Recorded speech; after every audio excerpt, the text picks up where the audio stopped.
I will never forget the afternoon my name became a joke. I, Mary Johnson, 62 years old, mother of an only son, went from being mom to being the ridiculous old lady in front of thousands of strangers. It all started with the sound of the phone. A neighbor called me, her voice choked up, saying my son Andrew had posted something about me online. "It's on TikTok. Mary, please don't look at it," she said. But I saw it, and I wish I hadn't. The video began with him entering my house with a camera in hand without me noticing. I was in the kitchen, humming a tune while stirring a pot of turkey chili. Andrew approached from behind with that smile I had so often mistaken for affection, and began to imitate my voice. "Look at my mom," he said, laughing. "She still thinks she can look good with that 80s hairstyle in her 60s. Ridiculous old lady." The comments piled up underneath. Laughing emojis, cruel phrases, taunts. People were laughing at my wrinkled hands, my simple clothes, my unfiltered words. It was my son who was leading them, who was encouraging them to insult. I felt a sharp punch in my chest. The phone screen blurred with my tears. In that instant, I remembered the day he came into the world. A fragile baby squeezing my finger tightly. I remembered the sleepless nights, the sacrifices, the years of work, sewing, cooking, cleaning other people's houses to pay for his college tuition. All that just to see him now laughing at me in front of an invisible crowd. I sat down in silence. I didn't scream. I didn't cry anymore. I turned off the phone, put it on the table, and took a deep breath. An old picture of Andrew as a child hung on the wall. His arms were around my neck, and he was saying, "I love you, Mama." I felt a hole open up in my soul. I didn't understand when that love had turned into contempt. But before I continue, I want to give you a special invitation. Have you subscribed to the channel and hit like on the video yet? This helps me see that you support me. And enjoy my stories and comment below with which city you are watching us from. Now, let's continue. That night, I couldn't sleep. I closed my eyes and heard the laughter, the mocking voices. I felt small, invisible. Every word of the video burned inside me. But the worst part was thinking that Andrew didn't even do it out of anger. He did it for fun, for followers. The next morning, I went out to buy a bagel and noticed the stares. A couple murmured, "That's the lady from TikTok." I walked with my head down, pretending not to hear, but inside, every step hurt. When I got home, I saw that my son had posted another video. He and his girlfriend Lauren imitating me, pretending that I was scolding them like when he was a kid. Thousands of likes, thousands of laughing comments. I didn't cry that day. Something inside me hardened. I went to the room and opened the old wooden chest where I kept my life documents, the deeds to the house, the contracts for the 2 rental apartments, the savings I'd managed after so many years of work. Andrew always believed everything we had came from an inheritance. But the truth was different. I built it all alone with my hands, my tears, my tired body. I took the papers, spread them on the table, and looked at them calmly, not out of greed, but out of dignity. I remembered my mother's words. "Never hit back with anger, honey. Return the blow with wisdom."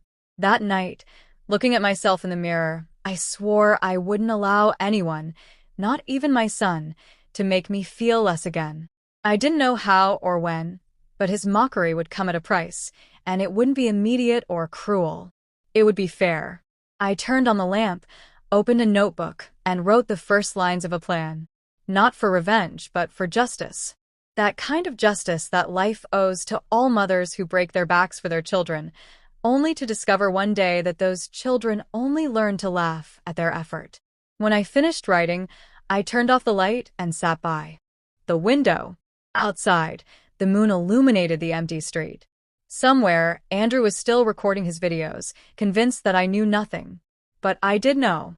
And for the first time in many years, I had something he had lost long ago. Silence, strength, and control.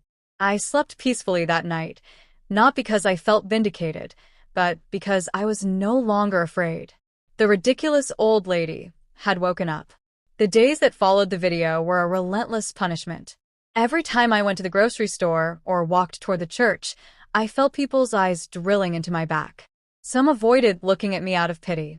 Others whispered between laughs. No one needed to say it out loud. Everyone had seen the ridiculous old lady from TikTok.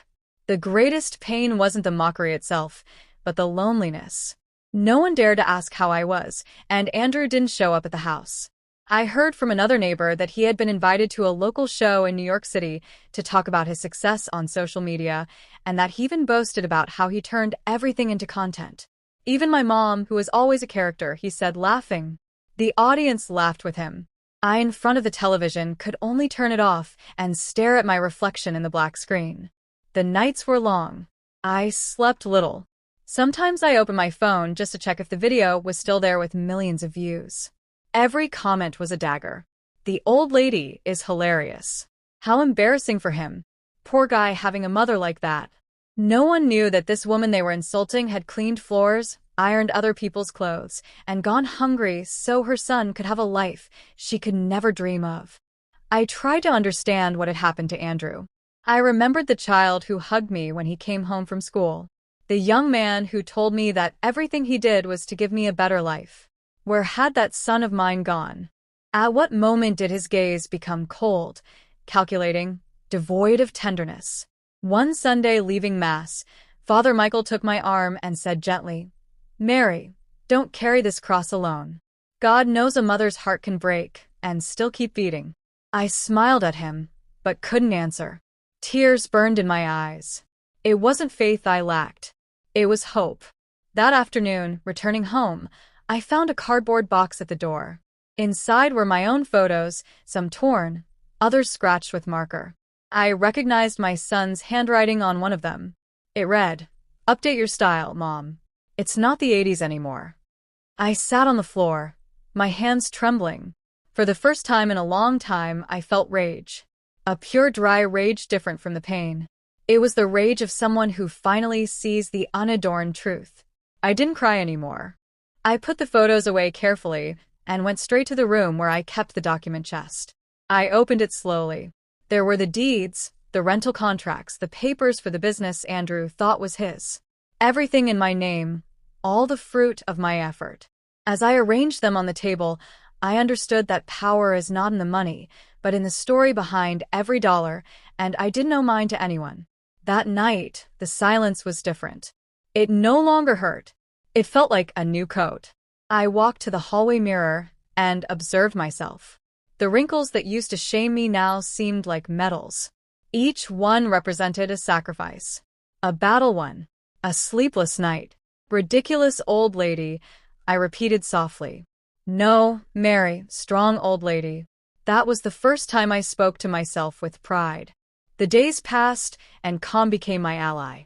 Andrew didn't call me, but I saw him online. Expensive dinners, interviews, his girlfriend Lauren showing off new designer bags and trips paid for with collaborations. All of it built upon the humiliation of his mother. I said nothing. I didn't report him. I didn't confront him. I watched him from a distance with the patience of someone waiting for the fire to burn out on its own.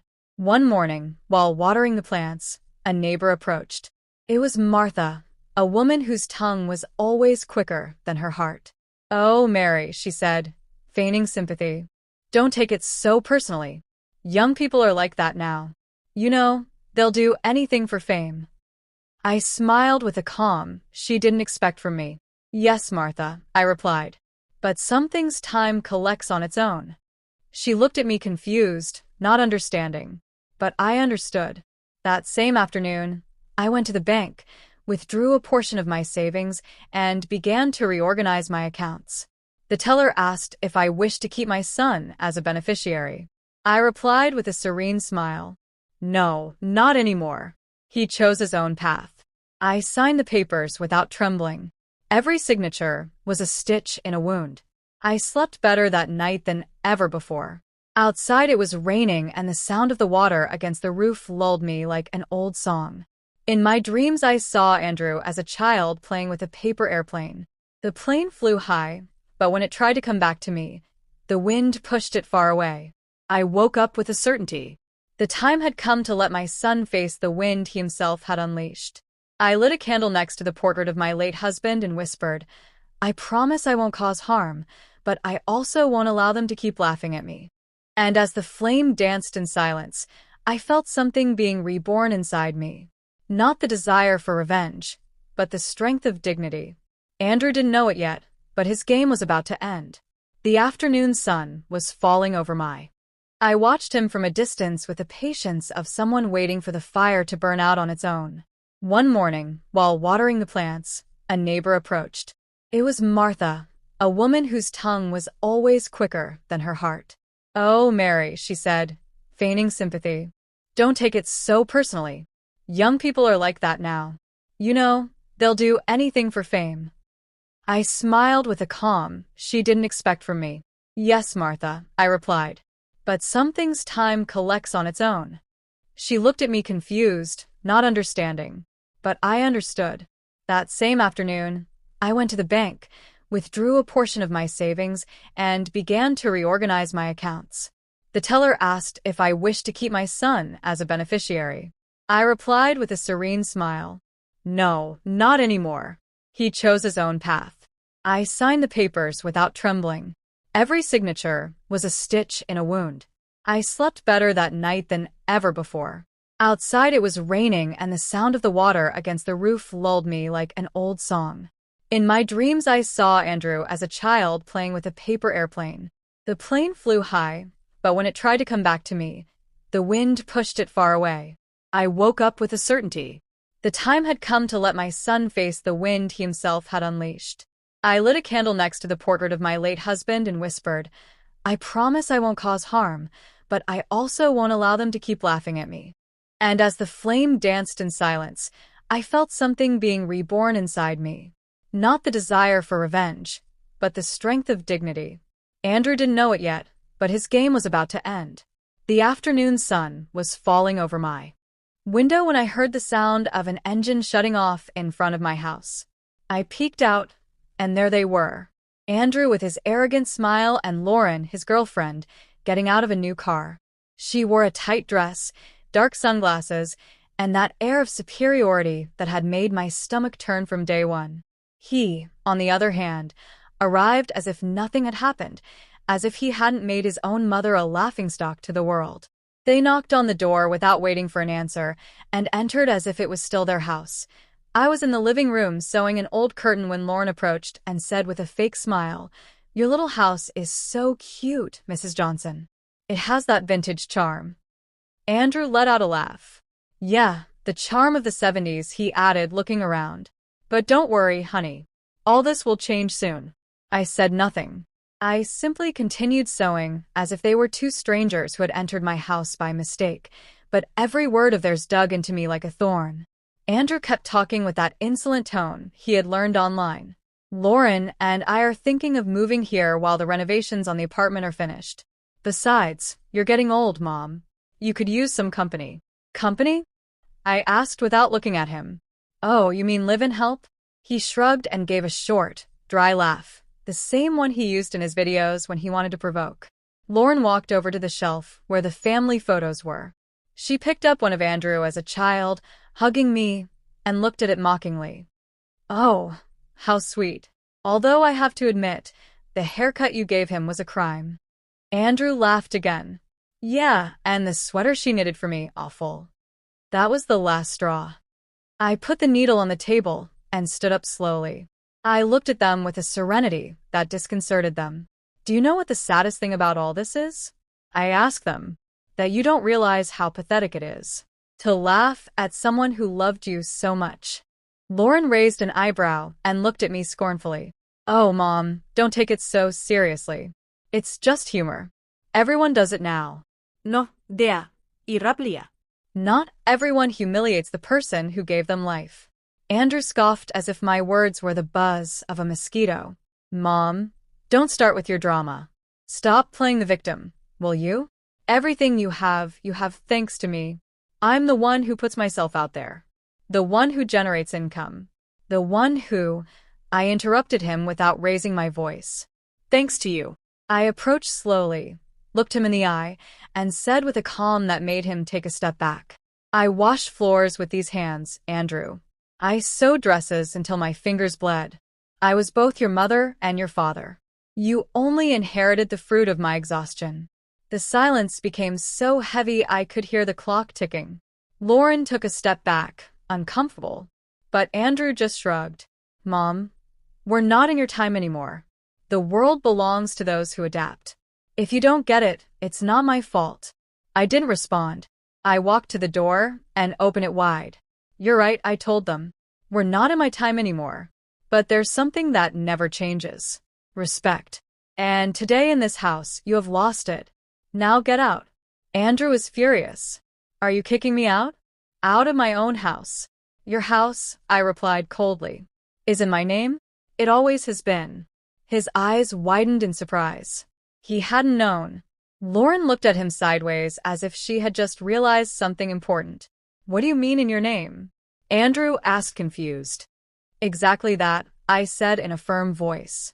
Nothing you think is yours belongs to you.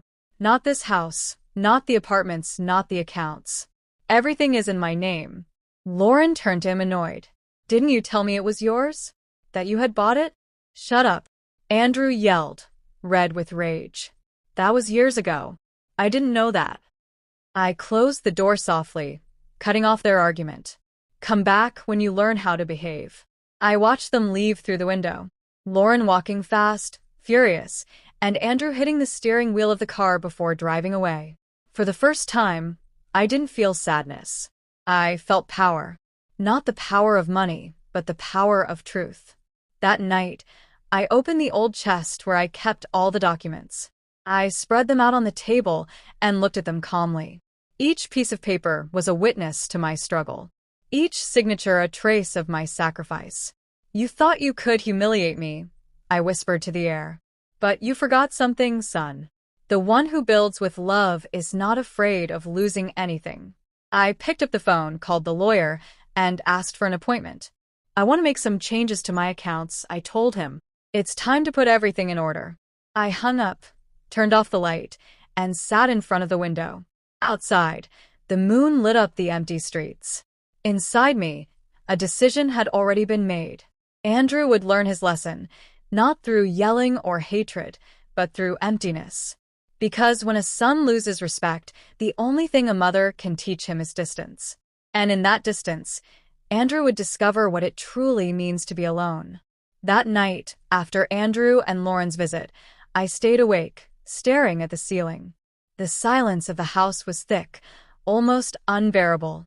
But behind it, there was a strange peace, as if my soul was telling me that I was finally on the right path. Through the gloom, memories began to return, one after another, like leaves swept by the wind. I remembered everything he never knew, everything I kept silent to protect him.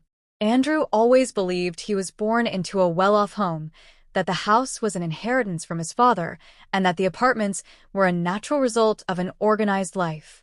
But the truth was different. There was no inheritance, no luck, no miracles, only my hands, my sleepless nights, and a strength that often came from hunger. When I became a widow, Andrew was barely 6 years old. His father, Ernest, died in a construction accident. I remember watching him leave that morning with his lunch in a plastic bag and a tired smile. He never came back. That night, I brought him back in a box, and although everyone said, "At least you have your son," no one imagined what came next. I lost my job shortly after. Debts piled up. I found myself alone with a hungry child and rent I couldn't pay. I took refuge in a room loaned by a neighbor and started sewing for the ladies in the neighborhood. Sometimes I worked until my vision blurred.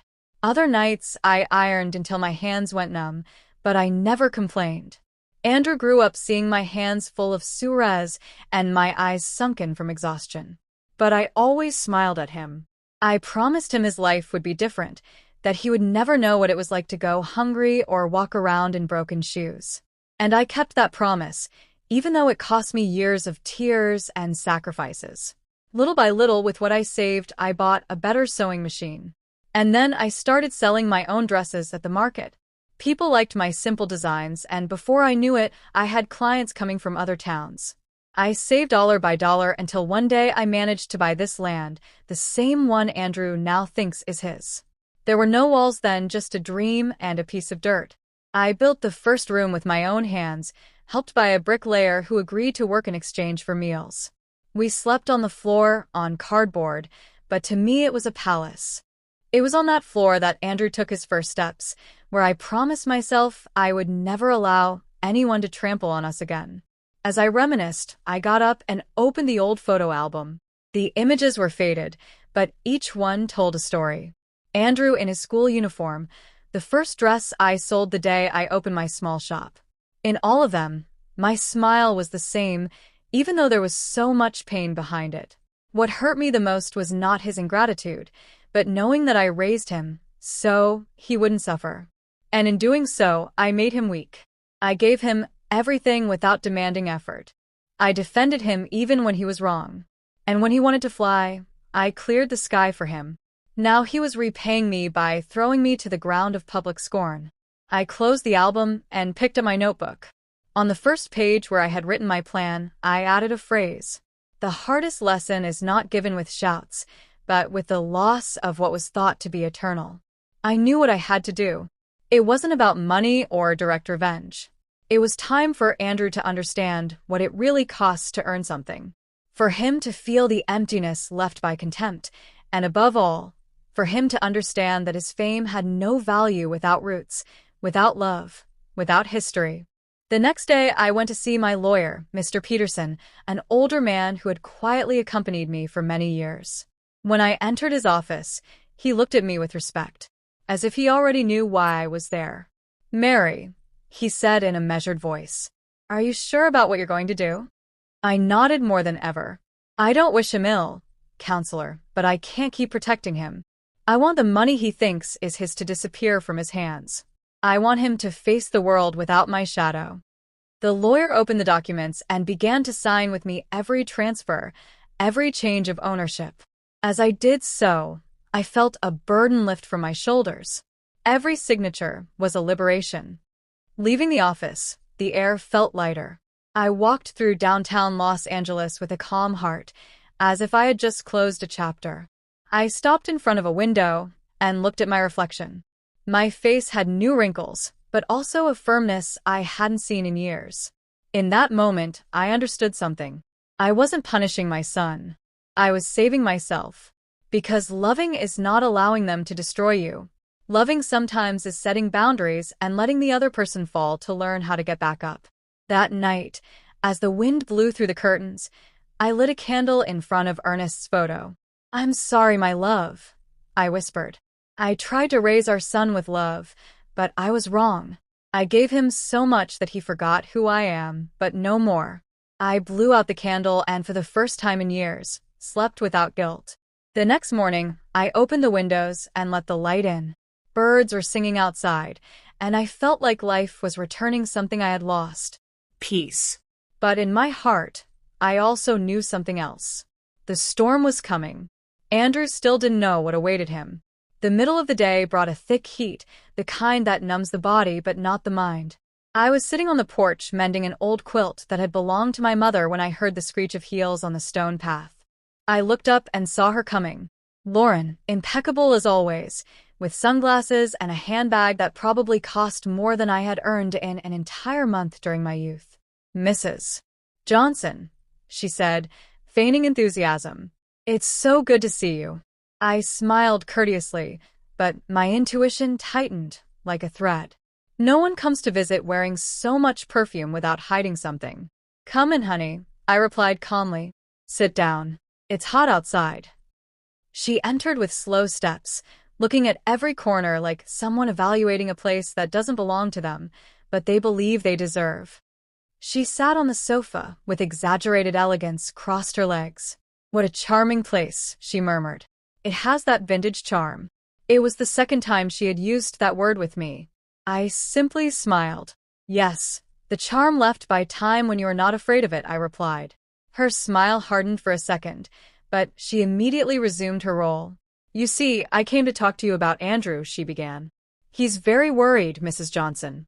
He's been very stressed with everything going on in social media, and well, with you, too." I leaned forward, elbows on my knees. Worried. He didn't seem so affected when he was laughing at me in front of thousands of people.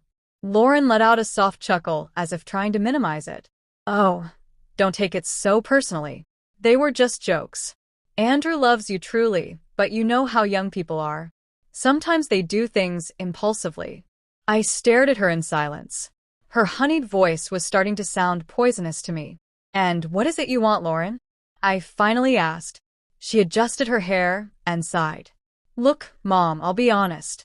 Andrew is going through a rough patch. He has debts. Money is tight right now. Well, you have several properties that he always considered part of the family. We're not asking for anything unfair. Just a little help. There was the truth. It wasn't a friendly visit. It was a negotiation disguised as concern. Help, I repeated slowly. What kind of help? Lauren lowered her sunglasses and looked directly at me. With that glint of avarice, she didn't try to hide. We know you have 2 rented apartments. You could sell one, or at least advance the rent money. It's temporary until Andrew stabilizes again. I felt a wave of heat in my chest, but not of shame or guilt. It was pride. Pride in knowing that they could no longer manipulate me. I understand, I said serenely. But tell me something, Lauren. Did Andrew send you, or did you come on your own initiative? She blinked, hesitating. Well, we discussed it together. We want to build a family, and with a little push, we could get ahead. I stood up slowly. You know, Lauren, I also would have liked to have a push when I was raising my son, but I didn't get one, and I didn't go asking anyone for money. I worked until my hands bled, and everything I have here cost me sweat. She smiled coldly. Yes, but times have changed, Mom. Now, smart people know how to use what they have to their advantage. I looked at her calmly. Then perhaps you should use your intelligence to look for a job. Lauren was startled. She didn't expect a response like that. Excuse me. You heard me. I'm not your bank or your husband's wallet. If Andrew has problems, he should face them like a man. And if you're here thinking you're going to convince me with smiles, you came to the wrong door. She stood up abruptly, red with fury. You don't understand, Mom. Andrew does everything for you. The fame, the money, he does it all to give you a better life. I laughed. A dry, joyless laugh. No, dir. He does it for himself. If he really did it for me, he would look me in the eye instead of laughing at them. Lauren grabbed her handbag angrily and walked toward the door. Before leaving, she turned and said, Don't think Andrew is going to stand by. If you don't want to help him, you'll regret it. I closed the door slowly, without saying a word. I stood listening to the sound of her heels walking away down the path. I didn't feel fear. I felt an immense clarity. I went to my desk, took out the notebook, and wrote a new note beneath the plan. Never fear the one who shouts out of pride. Fear the one who is silent with certainty. That night, before going to sleep, I turned on the television. Andrew had posted another video, but this time something was different. He no longer looked happy.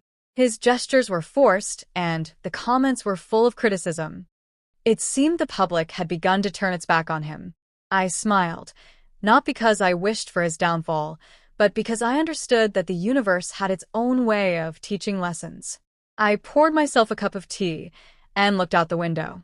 Outside, the moon was full and bright. Lauren, honey, I whispered, you just pushed your husband towards his destiny, and when the end comes, you'll be there, too, right beside him. I took a sip of tea, closed the notebook, and before going to sleep, I knew that the worst had yet to happen. Life, like justice, always returns what is sown. And Andrew had SWN too much poison to escape unscathed. The days following Lauren's visit were strangely quiet. Too quiet. That calm that precedes a storm that you can already smell coming, even if you don't know where from. Every night, as I closed the windows, I had that sharp feeling in my chest that something was brewing behind my back. I wasn't wrong. One afternoon while making coffee, I heard a loud knock at the door. It was the mail carrier. He handed me a large envelope with a bank's letterhead. It wasn't just any letter. Opening it, I felt my blood run cold. It was a notification informing me that my main account had been temporarily intervened due to suspicious activity made from an unauthorized access. Movements that, according to the details, matched the secondary account number I used. Andrew. I set the letter on the table and took a deep breath. I didn't cry. I didn't scream. I just stayed still, looking at the blue ink on the white paper like someone contemplating an ancient betrayal that finally reveals itself. He had done it. My own son had tried to empty my savings. I went to the phone, called the bank, and confirmed what I already suspected. Andrew had submitted a false document with my forged signature requesting a transfer to his account. They stopped him in time, thanks to a verification protocol. When I hung up, the trembling in my hands turned into a frozen strength. I didn't sleep that night. I sat in front of the old desk and opened the folder where I kept everything. Deeds, receipts, signed papers, and the notebook where I had been writing down every step of what I was experiencing. Every word, every memory was now proof. Not just of his ingratitude, but of my own resilience. At dawn, I called Mr. Peterson, my lawyer. "It's time," I simply told him. He didn't need to ask what I meant. "Mary, are you sure?" he asked in a serious tone. "More than ever." We set the appointment for the following morning. Meanwhile, I spent the day in silence. I prepared my house, organized the papers, cleaned the windows, not out of obsession, but out of a need to leave everything in peace before the hurricane. When I finished, I poured myself a coffee and went out onto the porch. Just then, the phone vibrated. It was a text message from Andrew. "Mom, I need to talk to you." Don't ignore me. "I know you're mad, but I did it for your own good." I smiled. That "for your own good" was the phrase he had used to justify all his mistakes since childhood. "Come tomorrow at 10 o'clock, I replied. He arrived punctually with swollen eyes and a grown beard. Behind him, Lauren waited in the car, nervous, constantly moving her foot. He walked in without asking permission, as always. "Mom, this got out of hand," he began, his voice cracking. "I didn't mean to hurt you, really. I just needed help." I observed him serenely. "Help, or what was left of what you didn't earn?" He frowned, annoyed. "You have no idea what it's like to maintain a lifestyle like mine, Mom. People expect things. There are contracts, appearances." "Then break those appearances," I interrupted him. "Because what you're building is not a life, it's a farce." Andrew paced the room, his hands on his head. "You can't understand it. I work every day. I record. I edit. I post. You don't know what it's like to have millions of eyes judging you." "Yes, Andrew," I said calmly. "I know very well. I learned it when you uploaded that video." He stood still, lowering his gaze. "I made a mistake," he murmured. "But you know I love you, right?" "Love is not shown with words, son. It's shown with respect. And you lost that a long time ago." There was a long silence. For an instant, I thought I saw the child he once was, but that flicker disappeared as quickly as it came. "Fine," he finally said. "If you don't want to help me, don't. But when all this crumbles, don't come looking for me." "Don't worry," I replied. "I don't plan to." When he left, I closed the door slowly and watched a shadow walk away down the path. It was the image of a man who had chosen his own abyss. The next morning, I went to the lawyer's office. There, I signed the last documents. Withdrawal of authorization, closing of joint accounts, elimination of privileges, everything. In the end, Mr. Peterson looked at me with a mixture of respect and sadness. "You have done the right thing, Mary, but this won't be easy for him." "I know," I said firmly. "But maybe what he needs is not money, but a dose of reality." That same afternoon, the bank sent the notification. All accounts associated with the name Andrew Johnson had been eliminated. I knew the news would reach him in a matter of hours. And it did. That night, while eating a hot bowl of soup, my phone vibrated again. This time it wasn't a text but a call. I answered. "Mom," Andrew screamed from the other end, desperate. "The bank blocked me. I don't have access to anything. My savings, my income, everything disappeared." "I know," I replied without changing my tone. There was a long, tense silence. "Was it you?" he asked, his tone somewhere between fear and fury. "No," I said calmly. "It was you, Andrew. You were the one who destroyed what you had. I just took my hands out of the fire." He hung up without saying a word. I stared at the phone on the table, listening to the distant sound of the wind creeping through the cracks. I didn't feel guilt. I felt peace. Because in that moment I understood that sometimes a mother doesn't teach with hugs, but with boundaries. And that boundary was the beginning of the end. Not just for his money, but for the mask he had been wearing for years. I never imagined that the sound of silence could bring so much relief. The social media, the recorded laughter, the fake applause, everything that had enveloped Andrew for so long began to crumble slowly but relentlessly. 1 week was enough. Just one. The first rumors arrived as whispers in the comments of his videos. What about his mom? Why did she disappear from the channel? That story was fake. Right. Then, like an inevitable tide, the scandal grew. A news outlet published a story about the illegal transfers in his own mother's name. The title was brutal. Influencer accused of scamming his own mother. That morning, I woke up to the news on television. It didn't surprise me, but it did hurt. Not for him. He had already made his choice. But for the tragedy of seeing him turn into a stranger, the child who once hugged me, trembling in the storms, was now the man who stole from the roof that had sheltered him. I went out to the porch with my cup of coffee and looked at the horizon. In the air floated a strange calm, the echo of a battle that had already ended. And yet destiny still had debts to collect. 3 days later, I saw him appear at the door. Andrew was no longer the same. His messy clothes, his pale face, the dark circles under his eyes, the trembling in his hands. Everything spoke for him. He seemed to have aged 10 years in a week. "Mom," he barely said, his voice broken. "I need to talk to you." I gestured for him to come in. He walked slowly, looking at the furniture, the photos, the corners he had ignored for years. "I lost everything," he finally confessed. "The brands canceled the contracts. The collaboration stopped. Lauren left me." He let out a bitter laugh. "She said she wasn't built for failing in public." I remained silent, watching him, not out of cruelty, but because I understood it was time for his own words to catch up to him. "You have no idea what it feels like, Mom," he continued. "Everyone walked away, my friends, my team, even my followers. No one answers my messages anymore. All because of a stupid mistake." "No," I interrupted gently. "It wasn't a mistake, Andrew. It was a choice." He looked at me furious. "Don't lecture me now. You don't know what it's like to be humiliated by thousands of people." I leaned toward him calmly. "Yes, I do. And you are the one who taught me how it feels." The silence that followed was heavier than any scream. Andrew lowered his head, his eyes filled with tears, but he didn't let them fall. "I didn't mean to hurt you," he murmured. "I just wanted them to see me, for someone to value me." "And you thought making fun of your mother would give you value?" I asked in a low voice. "What you did wasn't looking for love, son. It was begging for attention." He clenched his fists.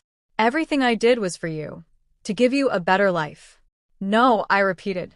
"You did it to fill a void that only you created." I walked to the shelf and picked up a photo of him as a child. "Do you see this child?" I said. He was happy with a rag ball and a hug. "What happened to that child, Andrew? Where did he go?" His eyes clouded over. For an instant I thought I saw the son I once had. "I don't know, Mom," he whispered. Somewhere along the way, I stopped recognizing myself. He put his hands to his face and burst into tears.